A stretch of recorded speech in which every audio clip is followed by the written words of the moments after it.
Much everyone. There we are. Thank you very much everyone for joining the meeting today. I know it's Saturday, at least in Victoria, Australia, 11 and 10 minutes according to my computer. That could be wrong. But yes, thank you so much. Also for those who are overseas in other countries around the world. I would like to start this conversation discussion, acknowledging where we are. So we'd like to acknowledge that we're in Wurundjeri land, at least that's where I am at the moment. For the Kulin nations, I would like to pay my respect to the elders past, present, and emerging, and also leave clear that this land has never been ceded, was invaded. So I would like to pass it to Lucio because we are going to start this conversation about extractivism. First, we are going to show a video that Lucio will introduce.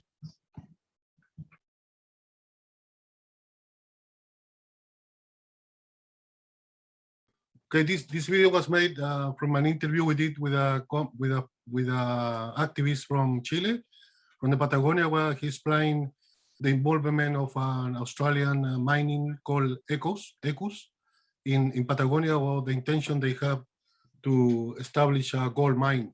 And they already have a silver mine, but he explained more in the video we did.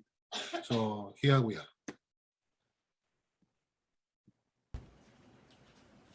¿Qué tal? Muy buenas tardes en Chile, muy buenos días en Australia. Es un agrado poder comunicarnos con ustedes. Estamos muy contentos de tener esta oportunidad de llegar al pueblo australiano, al pueblo neozelandés, a los chilenos de habla hispana allá en estas localidades en la Oceanía.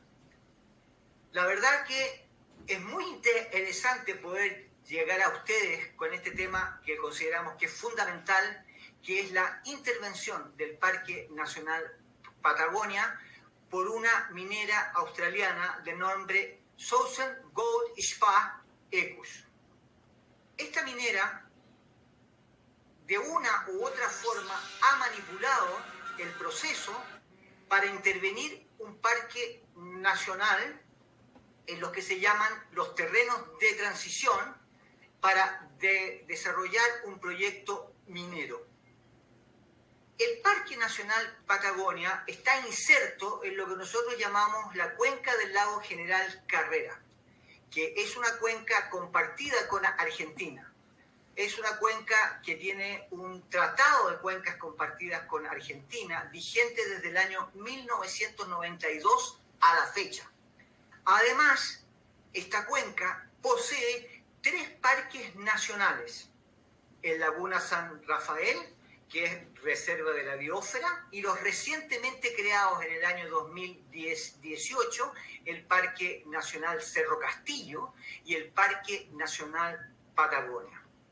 El Parque Nacional Patagonia se creó en el año 2018 en el segundo gobierno de Michelle Bachelet II. La idea de crear el Parque Nacional Patagonia parte de la base de lo que aporta Fundación Tompkins con el proyecto del señor Douglas Tompkins, que le compra un predio de 83.000 hectáreas en el Valle de Chacabuco, en la comuna de Cochrane.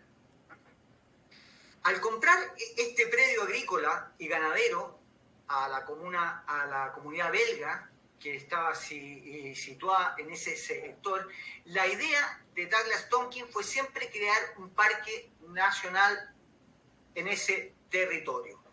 La idea se fue construyendo de una manera bastante interesante y bastante fuerte, y tanto fue así que en el año 2017 el Consejo de Ministros por la Sustentabilidad en el gobierno de Michelle Bachelet II dispone la creación del Parque Nacional Patagonia. Además de las 83.000 hectáreas del predio Tompkins comprado a la colonia belga, el Estado chileno dona la Reserva Nacional Genimeni y la Reserva Nacional Forestal Cochrane, más 149.150 hectáreas de terrenos fiscales. Con eso se crea las bases de sustentación en el año 2017 para crear el Parque Nacional Patagonia en esta cuenca. En una cuenca de una importancia vital para Chile. Primero, es la tercera reserva de agua dulce del planeta. En ella viven 22.000 habitantes que se dedican a actividades tan nobles como la agricultura, como la fruticultura. Se exportan cerezas a Estados Unidos, a China. Hay una ganadería orgánica de muy buena valía. Tenemos también el turismo de intereses especiales. En todo este contexto se crea el Parque Nacional Patagonia en enero del 2018, terminando el segundo gobierno de Michelle Bachelet II. En marzo del 2018, cuando asume Sebastián Piñera II, Contraloría General de la República encuentra una serie de irregularidades en el diseño del Parque Nacional Patagonia, como que fueron incorporados al parque 905 hectáreas privadas y además fueron incorporadas 3.815 hectáreas de uso ganadero. Estamos hablando de 4.715 hectáreas que fueron mal incorporadas al parque con un diseño equívoco por parte de Michelle Bachelet II bajo el Ministerio de Bienes Nacionales, que en la época era la señora Nidia Palma. Por lógica, Contraloría General de la República contacta al Ministerio de Bienes Nacionales en abril del 2018 para que readministre el Parque Nacional Patagonia y devuelva las 905 hectáreas a los privados y las 3.815 hectáreas a los ganaderos.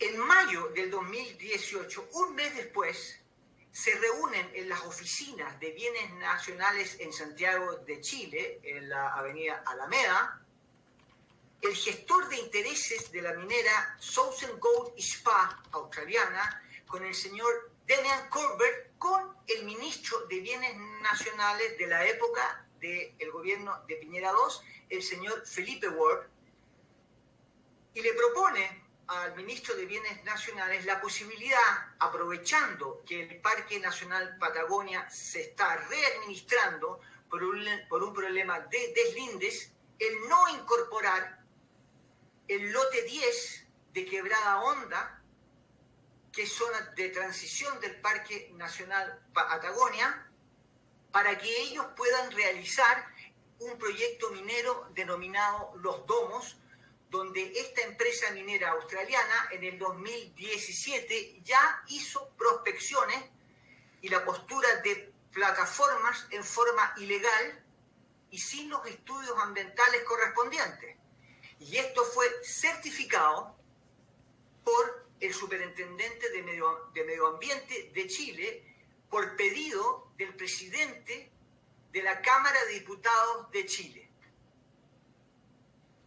Posteriormente a esta reunión, Felipe Ward, en el mes de junio, se traslada a la comuna de Chilechico, que es la base de operaciones del inicio de la cuenca del lago General Carrera, que es la frontera con Argentina, se reúne con las comunidades y les informa la buena nueva que se ha readministrado el parque y se le han devuelto las 905 hectáreas de privados que habían sido incorporados equívocamente y las 3.815 hectáreas a los ganaderos. Pero además informa que debido a la certificación y al interés del Ministerio de Economía a través de su agencia GPS, que significa Gestión de Proyectos Sustentables, van a incorporar un proyecto minero de la empresa australiana Southern Gold Spa Ecus en 37.5 hectáreas. Y que a raíz de eso, el proyecto, como tiene la certificación del Ministerio de Economía, se va a darle continuidad al sistema. Había un problema que había que solucionar en este tema. El proyecto del Parque Patagonia no es un proyecto solamente estatal, tiene la iniciativa de Fundación Tompkins. Fundación Tompkins es el que dona las 83.000 hectáreas del predio que le compraron a la colonia belga, que está evaluado en 60 millones de dólares. O sea, que esto no es un proyecto del Estado, es un proyecto mixto de privado y el Estado. Por lo tanto, para hacer la readministración del parque, devolver las 905 hectáreas y las 3.815 hectáreas, y aceptar la entrada de la minera al parque, necesitaban la venia de Tompkins Conservation Chile. Sin esa venia, sin ese visto bueno, no se podía concretar el no incorporar el lote 10 de 2.237 hectáreas y calificar a 37.5 hectáreas con aptitudes mineras. Por increíble que pueda parecer, Fundación Tompkins, que en su giro, en sus estatutos, en su reglamento, en su normativa, le prohíbe cualquier actividad que vaya en contra del medio ambiente, acepta la no incorporación del lote 10 de Quebrada Honda y que 37.5 hectáreas sean calificadas por bienes nacionales con aptitudes mineras. Y además acepta de parte del Estado chileno la compensación de un lote de 2.205 hectáreas. Y aquí voy a explicar por qué. Porque como el Estado chileno se había comprometido a donar 49.150 hectáreas, cuando deciden no incorporar el lote 10 de 2.237 hectáreas, le faltaban 2.000 hectáreas, ¿cierto? Entonces el Estado se ve en la obligación de compensar con otro lote para realmente donar las 49.150 hectáreas y no 39.000, como el acuerdo del Consejo de Ministros por la Sustentabilidad había determinado en el año 2017. Desde ese momento, cuando Tompkins Conservation Chile acepta la no incorporación de este lote que había sido incorporado sin ningún problema, porque Contraloría General de la República jamás vetó nada que tenga que ver con las 49.150 hectáreas que el Estado había donado al parque en el gobierno de Michelle Bachelet II. El problema era solamente con las 3.815 hectáreas de uso ganadero y las 905 hectáreas de uso privado, que eran de título de dominio privado. Y ahí se conforma esta trama para posibilitar la entrada de la minera australiana Southern Gold Spa Ecos. A raíz de esto, tuvimos una reunión hace 3 semanas atrás con el embajador de Australia, el señor Todd Mercer, donde le explicamos la situación. Por increíble que parezca, el señor Todd Mercer conoce el sector, fue hace unos años atrás con sus suegros, conoció el territorio y entendió la grandeza del territorio, que es la tercera reserva de agua dulce del planeta, y en el fondo podríamos decir así que entendió la problemática y él se ofreció a ser mediador para que nos reuniéramos con la minera en Santiago para discutir el tema y tratar de resolverlo, porque todavía el delito no se ha concretado, todavía la empresa minera no ha entrado al sistema. Lamentablemente, una semana después, me contacta su asesor político y me dice que lamentablemente la embajada de Australia no se puede introducir, no se puede meter en chileno en un tema entre privados, y que lamentablemente no va a poder ser mediador entre nosotros, que somos una organización que trabajamos con Patagonia Sin Mineras, ante este tema, y quedamos en ascuas, por lo que posibilitaría, porque la idea de nosotros era hacerles entender a la minera de que su proyecto puede ser multimillonario, puede ser que la veta de oro sea fantástica, pero no se puede destruir la superficie para sacar esta veta de oro. Y con esto termino, y que fue lo que sucedió con el proyecto Hidroaicén. El proyecto Hidroaicén fue aprobado en todas sus instancias en forma corrupta y ilegal, pero finalmente quien desiste del proyecto es Enel Italia, porque Enel Italia entiende, primero, por la presión del público, por la presión de la gente, por la presión del mismo gobierno, de que entendió de que ese proyecto no podía ser llevado adelante porque no podía Enel Italia pasar a la historia como la empresa que destruyó la Patagonia de Aysén. Y es el mismo concepto que estamos aplicando ahora con la minera australiana Ecos. No pueden pasar a la historia como la empresa que contaminó y destruyó, entendiendo que en Australia no pueden hacer ese tipo de cosas. Porque lo que sucede, y con esto finalmente termino agradeciendo la oportunidad, de que no podemos permitir de que empresas australianas vengan a Chile a hacer todo aquello que no pueden hacer en Australia. Porque si en Australia tuvieran algo como la cuenca del lago General Carrera, que es la tercera reserva de agua dulce del planeta, donde viven 22.000 personas que pueden ser sustentables y felices. Felices. La felicidad, algo tan buscado, no puede ser destruido por intereses extranjeros. Y en eso estamos, y gracias por escucharnos. Ha sido un agrado. ¿Qué tal? Muy buenas tardes en Chile, muy buenos días en Australia. We'll stop soon. Comunicarnos con ustedes. No? We can share video. There we are. Thank you so much, Lucio. And that was just the beginning of this conversatorio, you know, about extractivism in Latin America. Of course, it's not a good thing that is happening in all the South American continent. And of course, it's linked to imperialism, yeah? So we continue with that way. But I will leave Lucho today to talk a little bit about extractivism before we move into the speakers. Okay, just a few words. That's what happened with extractivism is a policy of the capitalist neoliberal policies that implemented in Latin America during the 70s, 80s. So the policy of extractivism just means to extract as possible all the natural resources for the benefit of multinational companies and for the benefit of a few people. And without taking in consideration indigenous communities, without taking in consideration people living around, and also the planet, you know, the polluting all the system, the polluting all the living species around them. So that's very important now happening in Latin America. And we invited Dani. She's an activist in Latin America and Chile in this case.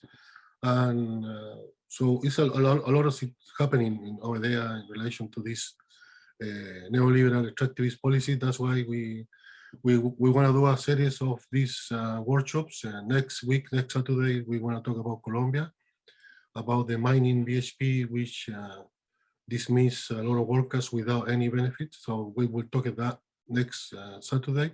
And the following Saturday, on the 4th, we want to talk about how affecting the indigenous communities in Latin America. And we will invite some people from Mapuche communities and from Honduras and from Colombia, also affected by this multinational corporation, either mining, forestry, fishing company, which is devastating our planet. So that's the main thing that I want to add, Marisol. Thank you so much, Lucio. And we're going to move into our first speaker. Don't forget, for those, I saw someone just joining, extractivism is not development, yeah? That's how we are going to start this conversation. So we have Dani.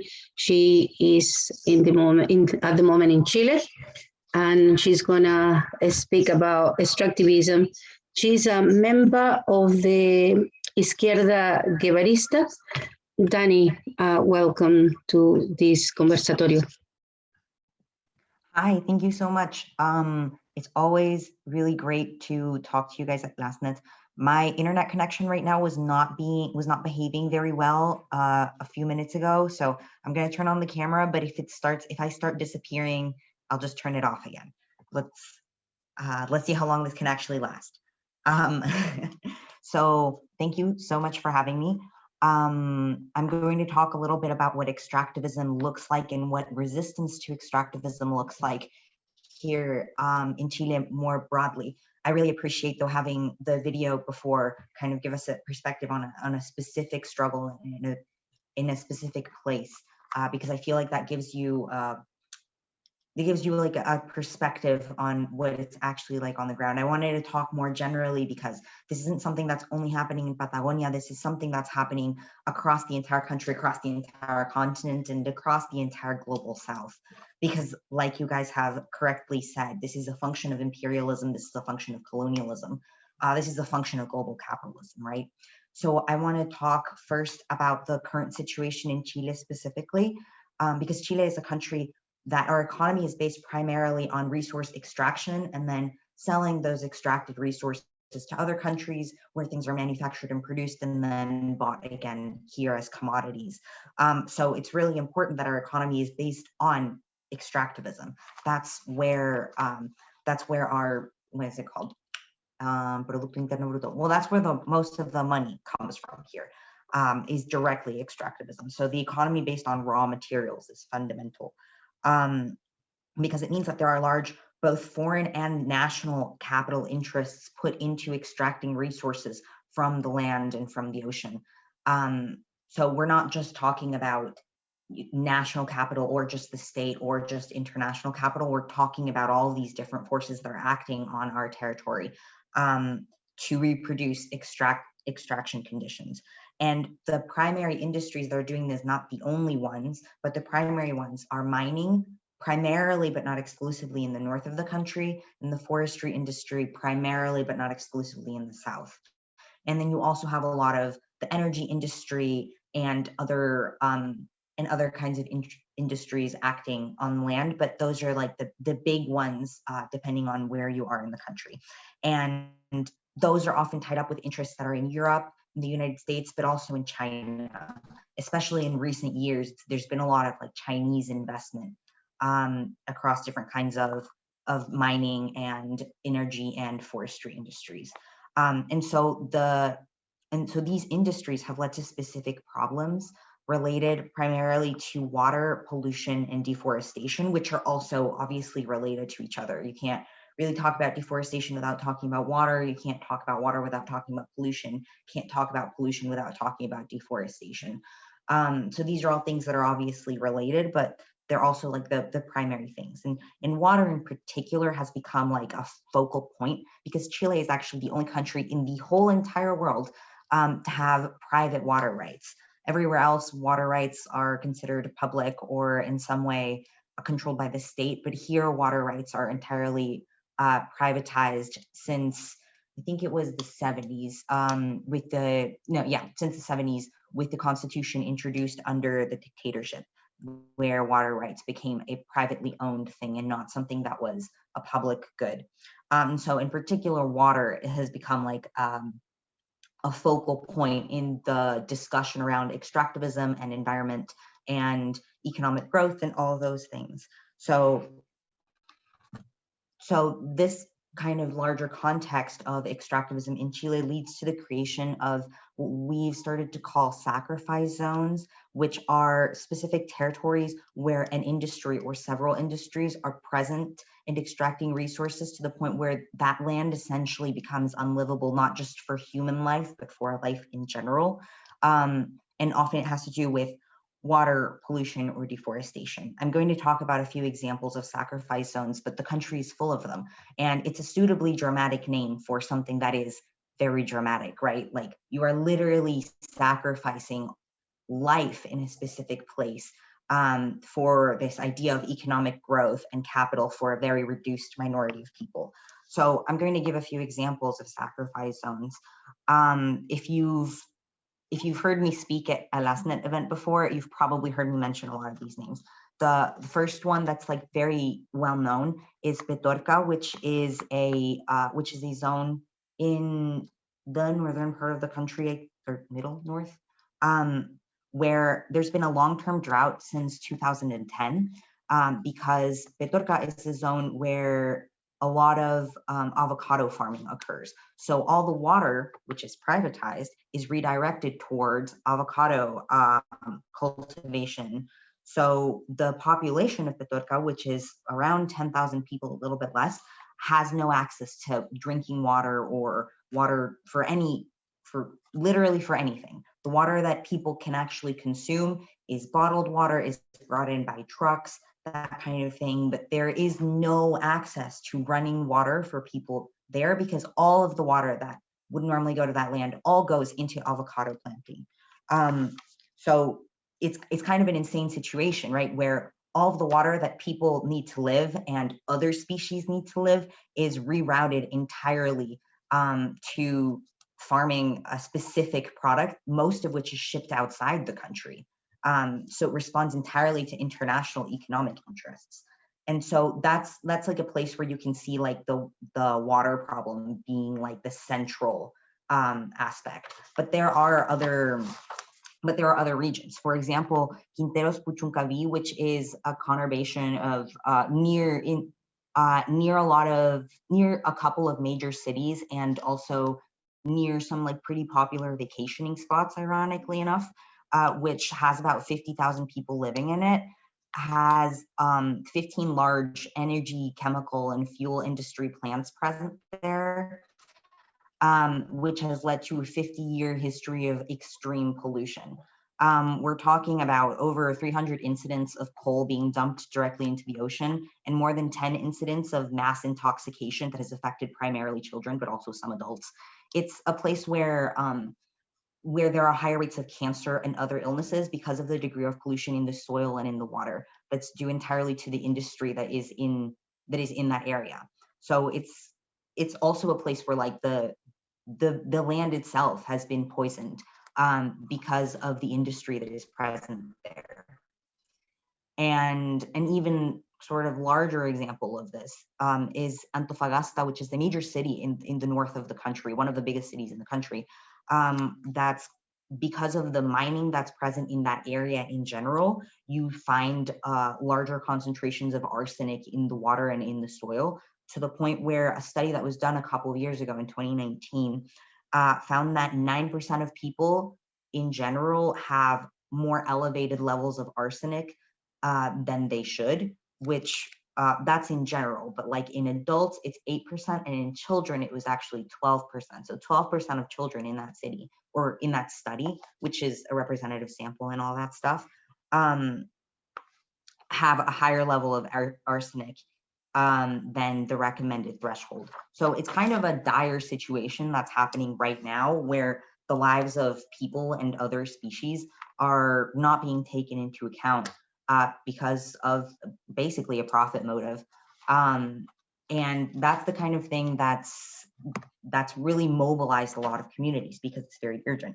But it's also something that's still going on, right? I named 3 particular examples, but in the past month or so, there have been new projects, new extractivist projects that have advanced in legislation and in development.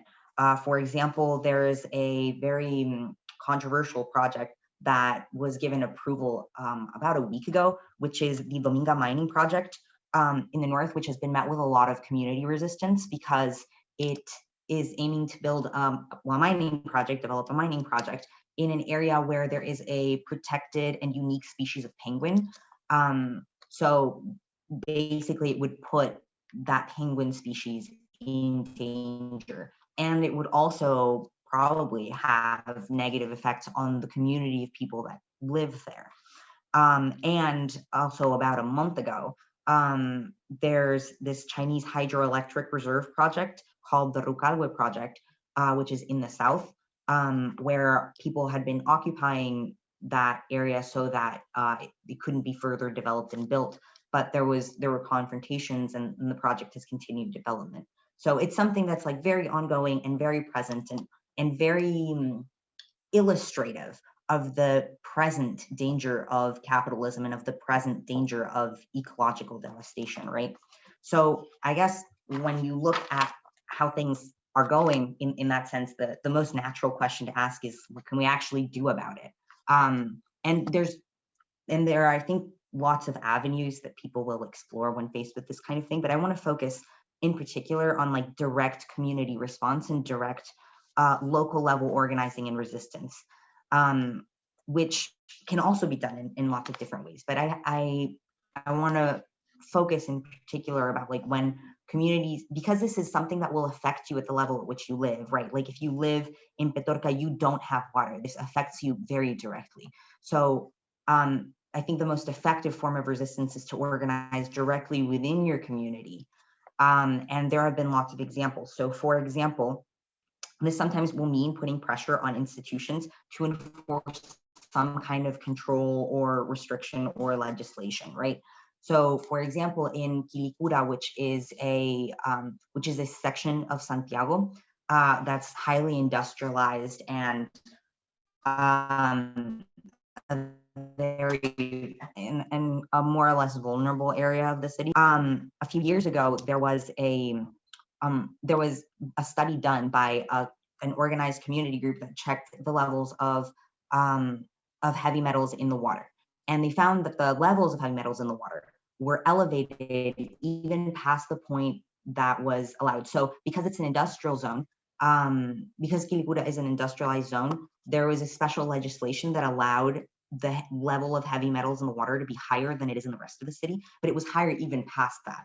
So, so the community organization, what they did was put a lot of pressure on the local authorities at that point to enforce some kind of control and also to lower the limit of heavy metals allowed in the water to the same as the rest of the city.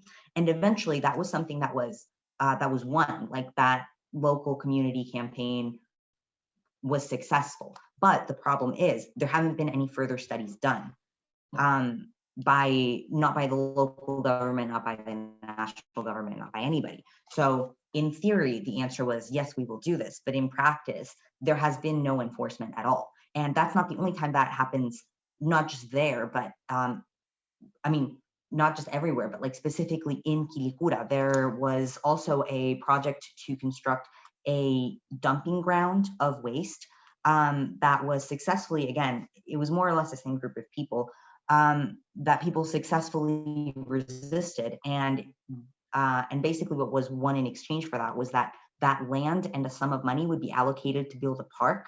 And then nothing really happened. And a few years later, it turns out that the money's disappeared and no park was ever built. And then this year, a new dumping ground project was proposed for that exact area that the municipality and other groups in power had already said, no, it's okay, we're not building anything there, we're going to make a park. But then they didn't, and then a new dumping ground project comes along. And so people in that area, including a close friend of mine, are organizing right now against the new dumping ground project, even though they had already won the battle against the first one. So it's kind of this permanent pressure against institutions that fundamentally are not on our side. So the problem with this constant petitioning and pressuring and putting pressure on institutions is that we have no real way to hold them accountable. And it's also, and so we have no real way to hold them accountable, right? That doesn't mean that it's something to stop doing, but I think it's something to consider when we're talking about how we interact with the different institutions that are supposed to have some level of control or put some level of limit on these things, right? Which is why when people will talk about, for example, the constitutional process here, putting some limit on the privatization of water, which is, like I said, a really important topic here. I am always a little bit skeptical about how much that's actually going to help, because Chile is the only country where water is privatized, but it's not the only country where water is a problem. So how much can institutions actually do? How much can the law actually be enforced when the state has absolutely no interest in essentially mitigating the advance of capitalism and extractivism for the sake of development? And so in that way, I also wanted to mention, like, there are more frontal forms of resistance that involve direct action, that are also being taken with these kinds of projects, which obviously, you know, there are different conditions that will lead to different actions being able to be taken. But for example, I want to focus a little bit of what's going on in the south of Chile, in Wallmapu, where there is a strong Mapuche autonomous movement, and it's not the totality of it, but there are certainly organized Mapuche communities that have essentially retaken ancestral lands in resistance to the forestry industry, and in resistance, of course, to colonialism and to imperialism and against the state and all of that stuff. But functionally, this includes direct action against the forestry industry, including sabotage and reclaiming of ancestral grounds. So, right, so that essentially stops in a lot of ways, like the progress from the forestry industry and other extractivist projects. But that's not, you know, without its danger. There's been a lot of state repression against organized communities that have reclaimed these lands, or even paramilitary, or even action that has occurred from non-state actors that is still clearly in alliance with state interests. Because of the specific date, I can't not mention Macarena Valdez, who was a Mapuche woman, an environmental activist who was murdered, or well, she suspiciously committed suicide in a way that was extremely suspicious after a months-long battle against within her organized autonomous Mapuche community in Trangil, where she and the community were fighting against a hydropower dam that was owned by RP Global, which is an Austrian company. After months of struggle, she shows up having committed suicide in her home in very suspicious conditions. So I mean, in my mind, there's no question. She was murdered for political motives. And that's sort of and that's the prevailing theory, because there really is no other explanation given the context of everything that was going on. And it's actually this Sunday will be the anniversary of her murder. And that's not the only case. There are more recent cases. Actually, today is the 6-month anniversary of the murder of Emilia Bau, who is a Mapuche trans woman who was murdered by the guards of a vacation condo in called Riñimapu, which was adjacent to her autonomous community, Los Lascawen. And so today it's been 6 months since she was assassinated by those guards for resisting against the further development of that vacation condo. So there are different ways in which communities can organize to tackle these issues. And there are certainly risks to both of them, because activists in Petorca and Quinteros, Puchuncaví, they've also faced direct threats on their life while building this resistance against the advance of capitalism and against the advance of extractivism on their territories. But, you know, knowing that the state and national and international capitalism value profits above our lives and our health and every single species that lives on this planet, I don't really think that we have a choice in terms of how we resist them. The only thing that we can do to combat what is essentially an existential threat is to act directly and frontally in opposition and organize ourselves within our communities. That's kind of what I wanted to talk about today. So thank you so much for having me. Thank you so much, Dani. That was a fantastic contribution to this discussion. We're talking about extractivism in Latin America that include mining, oil drilling, yeah, and monoculture also, because in Latin America also we have a serious issue with soya, you know, plantation that is not, yeah, also sugarcane, you know, that's a big issue in our continent. Before we open for any contributions or anyone who would like to say something, you know, just to mention that how important is to have this conversation and to denounce extractivism. Indigenous communities, peasants, you know, are badly affected all around the world, as Dani mentioned. But if we focus in Latin America or the South America, mining companies are creating, they call it natural disasters, but really no natural disasters. You know, so like the collapse of the Mariana in the mines, do you remember Gerais in Brazil, where a town was covered by mud, and that's not a natural disaster. That's created by human, by extractivism, by multinational corporations. And what else? That also this, as so many organizations has mentioned a million times, this go against the Universal Declaration of Human Rights, what extractivism is doing in Latin America or South America in this case. I will pass it to you, Lucho, and I'll open the microphone for any contributions, or if you have questions. We have some question that has been sent to the Facebook, but before we move to the question, if you have any contributions or you would like to say something, I will open the microphones to any one of you.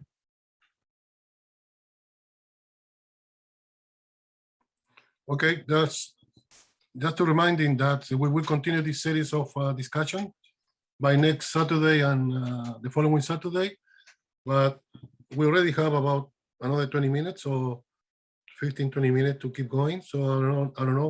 We have some contribution from here, or we move in. I don't know. So, but usually people asking different questions, but maybe one of those is that there is an alternative to extractivism. There isn't any alternative. So I don't know. Dani, can you say something, or you're still there? Yes, I'm still here. I fear for my internet connection. Alternatives to extractivism. I guess we have to think more broadly, right? Like,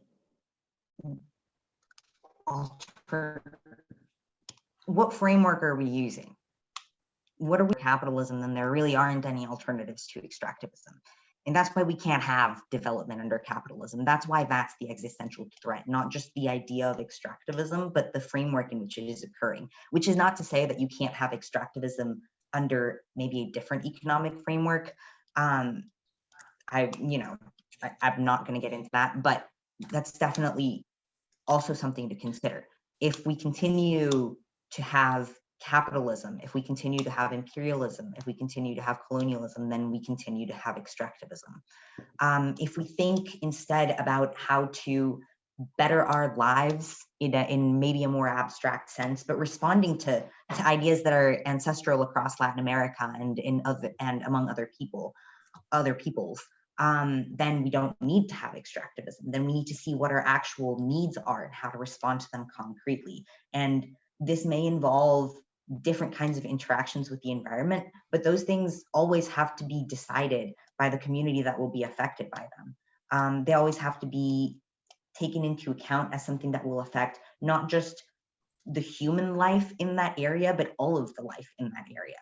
And so I think it depends on the kind of model of life that we're trying to live. And under capitalism, it's not possible to not have extractivism. We have to think within a different framework, a more liberatory framework, to imagine how we might better our lives without endangering everything around us. And I think that's where the important reflection is.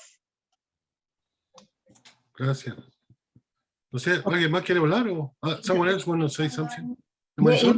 People made their mind. I'm going to just read some of the companies who are impacting badly in South America. So, but just put your hand up if you want to say something. So we have, we'll talk about the threat, the Cerro San Pedro in San Luis de Potosí. This is in Mexico. This is an exploitation of the San Luis de Potosí silver and gold mine happening there that is really affecting the communities. We have also Mirador mining project on the Cordillera del Cóndor in El Pangui, Zamora, in Ecuador. Also, this is a Cupa mining exploration that supposed to be not happening, but it is by Chinese company EXA at the moment. We have the Lisandro Proaño for contamination in San Mateo, in Huanchor, Lima, Peru. We have another mining who is affecting badly, the specific area, the Archillarco in that particular area. The transnational Newmont contaminantes, this is the Desaguadero River, La Joya, Oruro in Bolivia. We have the environmental effect of Pascualama. Don't forget the Pascualama. A lot of people think that is part of the history, but still, you know, they're affecting Chile, Argentina, Huasco specifically in Chile. So we have so many companies, you know, that I can continue mentioning, like BHP, that now, as a way to clean their name, they sold the mine in Colombia, one of the biggest coal mine in Colombia, to a different company now. But no, it's not just what they are doing, you know, with extractivism, also the violation of human rights in regard of the people who decided to work for them. At the moment, all the workers, you know, they abandoned the workers. They didn't pay what they have to pay. So it's the way they act, the way they treat people, you know, is something that so many different communities have been denouncing, but it became like a repetitive thing, or people doesn't care anymore. So this is a serious issue, extractivism, you know, in Latin America and around the world. We have many others, I said, you can get depressed if I keep mentioning all the different extracts. You know, hay pregunta en el chat, Marisol, ¿podría leerla? La de Daniela tiene una pregunta en el chat. Of course. All right. The first question, it is Dani. The changing political landscape in Chile, constitutional changes, Piñera government, upcoming elections, how was extractivism as a topic, theme being discussed? There we go. I was speaking with my mic off. How are we talking about extractivism? I think it's one of the most important discussions that is being had currently. So going into the constitutional process, I think the biggest expectations are placed on water rights, because, you know, like I mentioned, Chile is the only place where water rights are privatized. And so I think that's something that's going to, right now, the constitutional discussion is focused on internal regulations of the actual functioning of the apparatus. I think that's the way it's supposed to be for the first couple of months. But once they actually get into the meat of the discussion, I think one of the most important aspects of it is going to be about.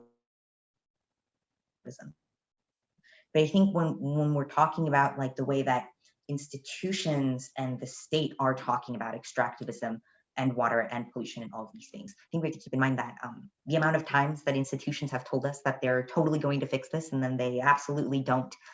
Even the amount of times that they've written it into the letter of the law and said we have a maximum amount of arsenic allowed in the water, and then somebody does a study and it turns out that the maximum amount of arsenic is not being respected.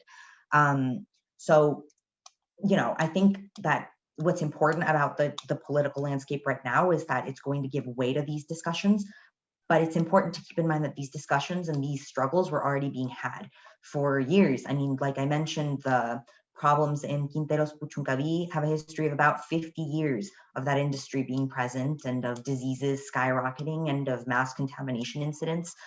So these things were already happening and resistance was already building. The autonomous Mapuche movement has been active in sabotaging the forestry industry for about 20 years, a little bit over 20 years. So these are things that have been happening. And a constitution or laws or a president cannot give a response, cannot give any kind of appropriate response to this while it's tied up to an economy that depends on extraction. While its politicians depend on funding that depends on that economy.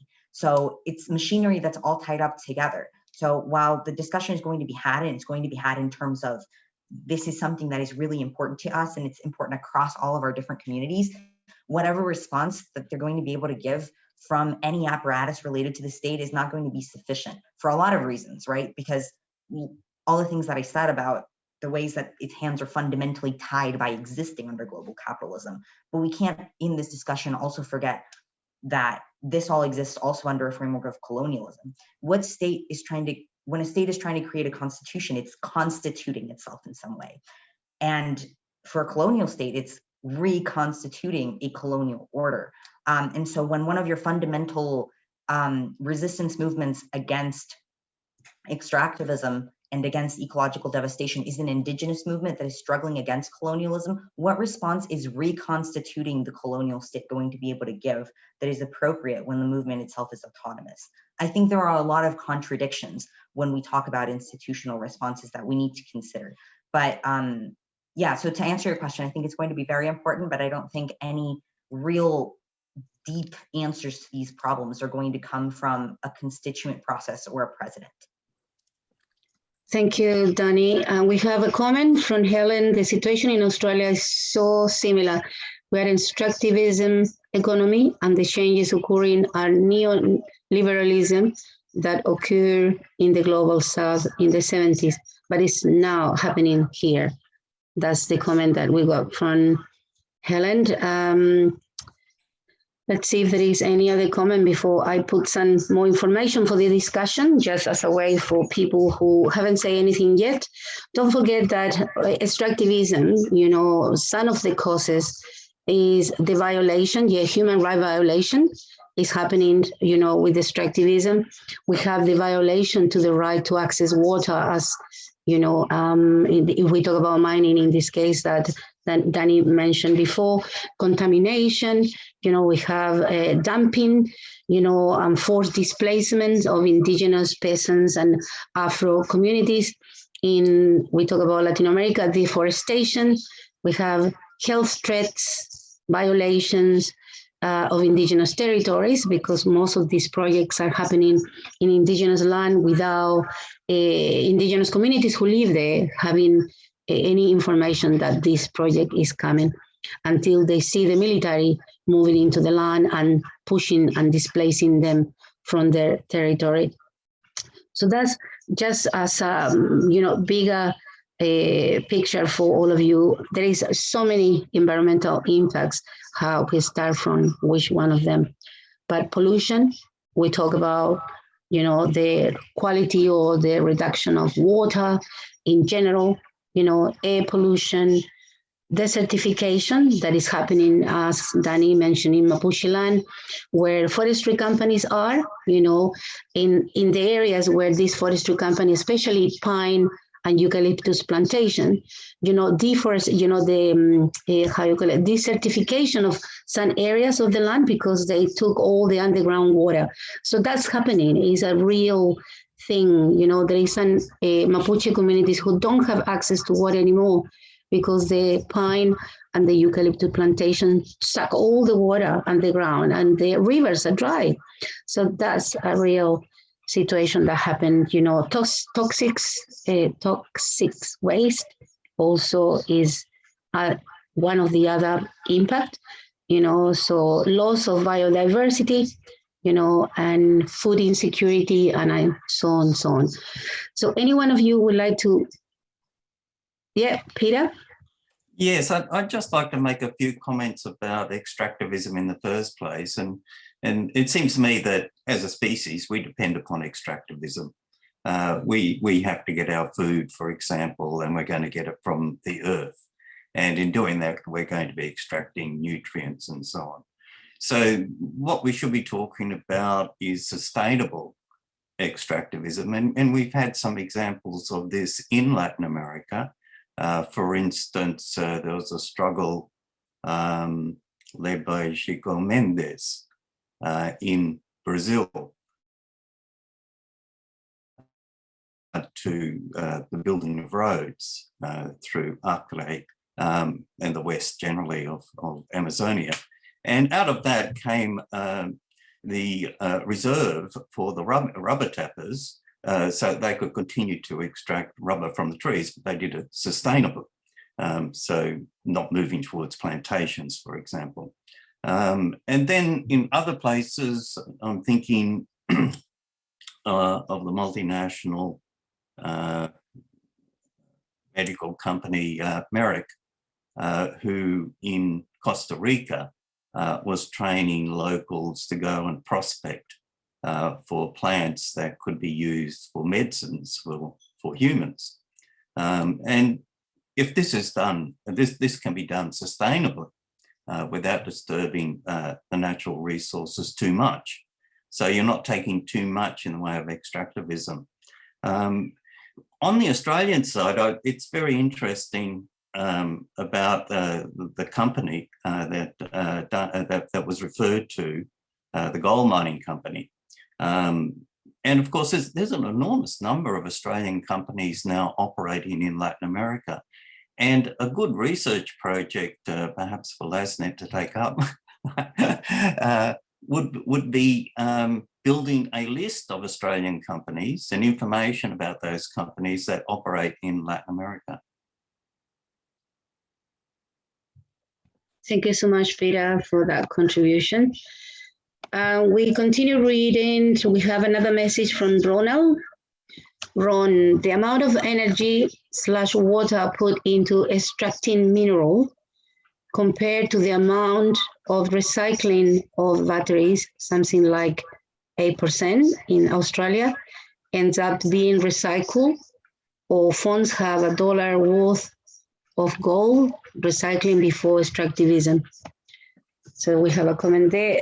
And we have Nick, who is going to speak before we finish. You know, he's going to make an invitation to all of us, so please don't leave. And just following what you said, Peter, I think that was a very important point when you talk about Chico Mendes, you know, that was killed in Brazil, yeah, for protecting the Amazonas. And because that's one of the second huge things that are happening in Latin America, in South America, the murders, you know, of environmentalists, you know, peasants and indigenous leaders, social and unionists, you know, getting killed in Latin America for defending the land and fighting against extractivism, or in this case, as you said, you know, multinational corporations who don't care about the land, isn't it? They do monoculture and so on, what we already mentioned. So just for everyone to understand that in Latin America, to be part of a campaign, you know, against a mining company means that you are risking your life, not just in the action itself, also like Macarena Valdez, as Dani mentioned, she was killed in her home. You know, they came and they pretend, they make it look like she killed herself. You know, after so many years, on the 22nd, it was the fifth year that she, you know, since she was killed. But it was just last year when all the information, because the family keep pushing for an investigation, they realized that she was killed, that she never committed suicide.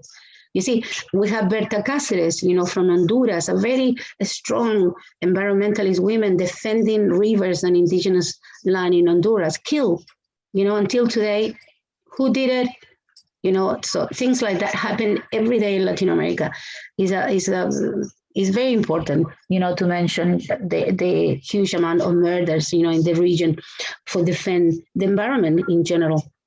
So anyone has any other question to Dani or any contribution? Because we move to Nick, because they have a very important, you know, information and invite to all of us. Anyone would like to say something? Yeah, Nick. Thank you for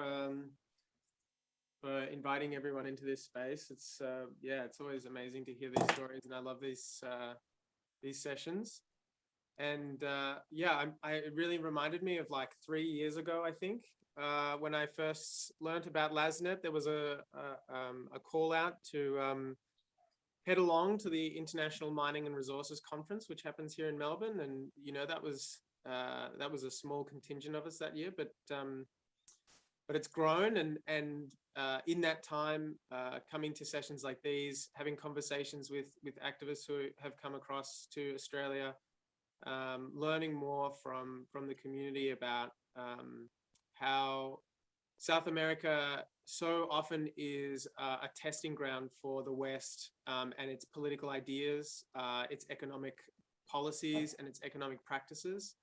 And how that has an enormous impact on the people of South America, but also so many other parts of the world where those experiments get expanded and turned into projects that obliterate the country. And, you know, we heard that before from Dani, and you with that sacrifice zone stuff, like it's really just so terrifying. And yeah, the point as well that, that's what we have now in Australia, or that's been growing, and a lot of those tests are coming home, a lot of those policies are coming home, and the law here in Australia is very much revolved around supporting an extractivist kind of society.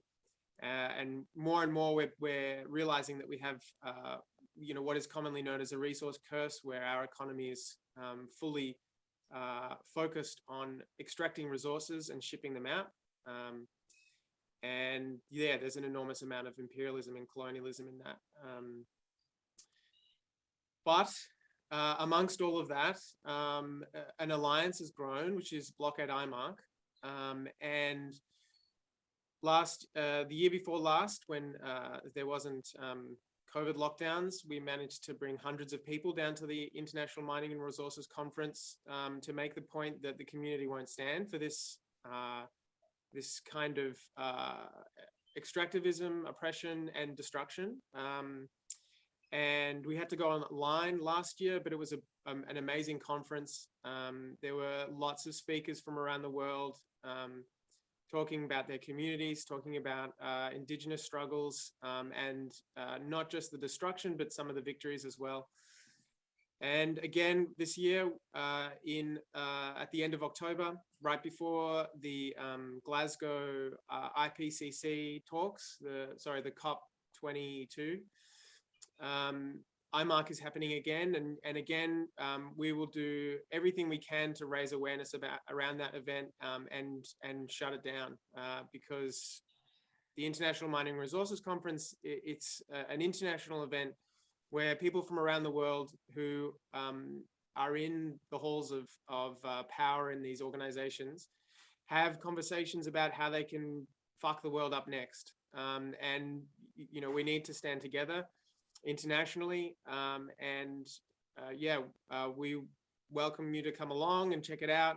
In the chat, there's just been the web address, so it would be really great to have as many as we can there, and as much involvement as we can. And that's my invite, along with Lasnet and others in the chat. Hope to see you there. Thank you. Thank you so much, Nick. And the IMARC is so important, so I will also open that invitation for anyone who would like to join the effort to denounce these companies who make profit, from countries like, in this case, if we go back into focus in Latin America. Just to mention in general, when there is extractivism in Latin America or South America, it's a big conflict. Part of the conflict we have, the mining companies, in this case, or the multinational corporations, and paramilitaries in Latin America. I'm talking about who defend extractivism. We have security agents who pay by the same companies or big landowners. We have the drug networks also, working in those areas with this part of the, side of the road, if we can say, and also the organized crime. In the other side, we have also, indigenous communities, we have Afro descendants, we have peasants, we have human rights fighters and or human rights defenders, we have environmentalist organizations, we have some NGOs, fighting against extractivism. And in Latin America and South America also, the criminalization is a big issue related to extractivism, because they use the law as a way to criminalize, for these communities to defend their land and to denounce, what extractivism is doing. So, but still, building alternative is one of the important things also in this struggle against extractivism. There is a lot of resistance against extractivism, but there is also some organizations who are proposing some alternative activities, to local economy, as Peter Ross was mentioning there.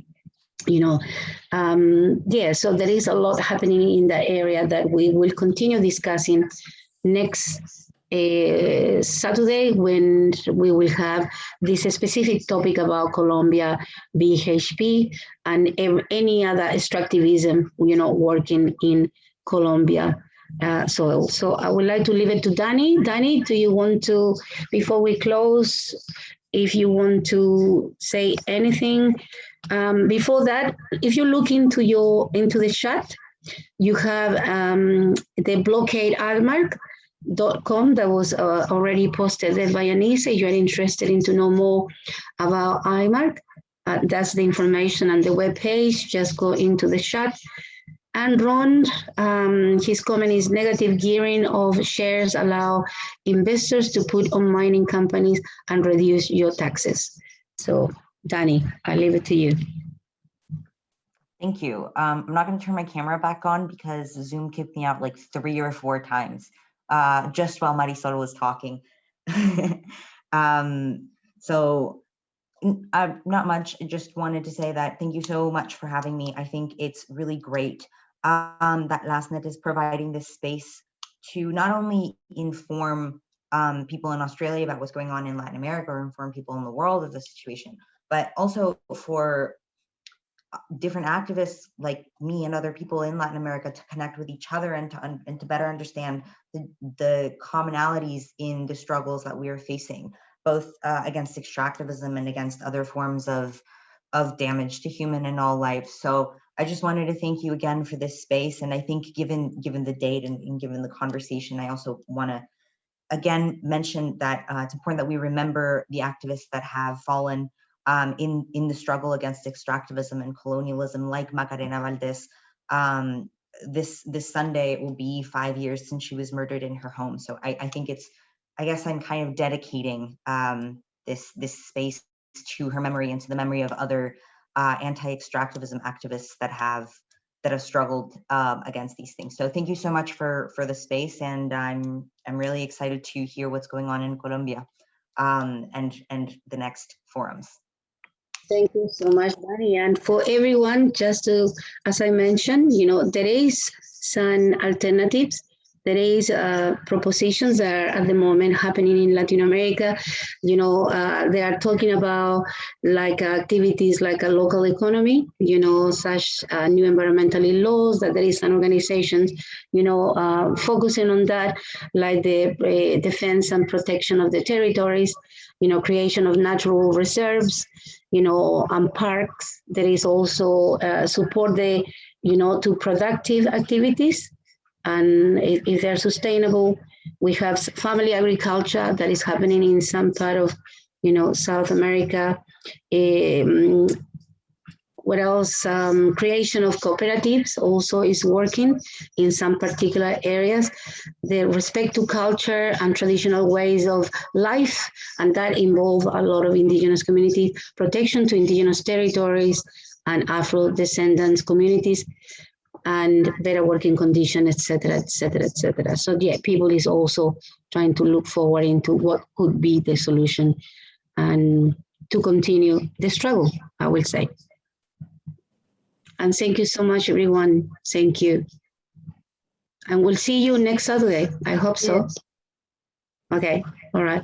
Misma hora, same time next Saturday, Colombia. Sí. Thank you. Chao, hasta luego. Chao, Susana. Chao. Chao, bye. Ciao. Chao, Marco. Chao, papá. Oops.